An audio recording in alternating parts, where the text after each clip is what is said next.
TCL viene fondata nel 1966 e molti anni nel mercato elettronico OEM. I nostri settori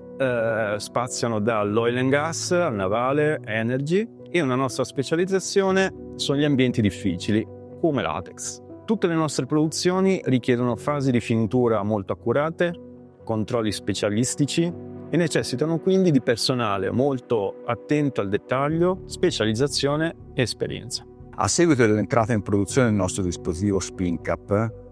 un sistema di controllo accessi per le valvole e i serbatoi di carburante, ci siamo accorti che la fase finale di collaudo del prodotto presentava una serie di criticità legate allo sforzo ed alla ripetitività delle operazioni, che un operatore non poteva supportare a lungo giorno dopo giorno.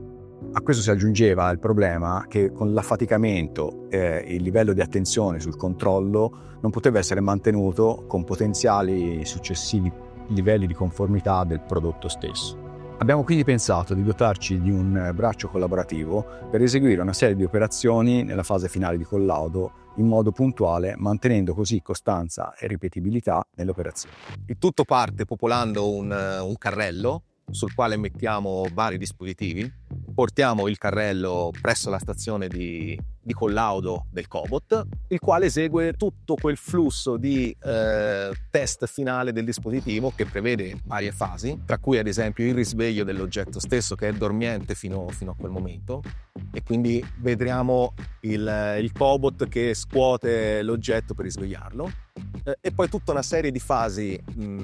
tipo installazione, disinstallazione, chiusura, apertura, dove il Cobot ci aiuta per la ripetitività chiaramente dell'operazione e anche nella valutazione di coppie, di serraggio e di svitamento che un operatore manuale, un operatore umano non potrebbe valutare così accuratamente. Il test poi termina con la disinstallazione del dispositivo che viene riposizionato sul carrello, contrassegnandolo come pass se è idoneo alla successiva messa in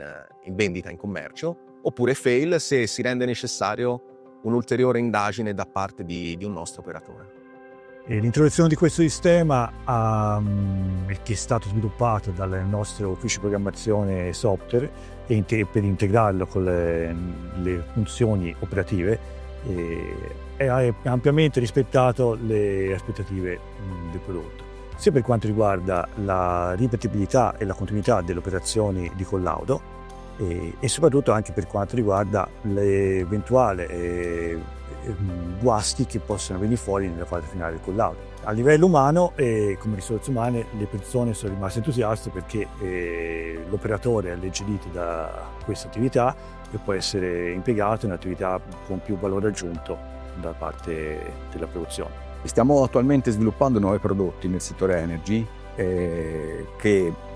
se vedranno il successo del mercato come auspichiamo necessiteranno di un supporto operativo adeguato. Probabilmente la prossima sfida sarà quella di utilizzare il braccio robotico nella sua funzione collaborativa, affiancando i tecnici nelle operazioni di montaggio delle parti più critiche dei nostri prodotti.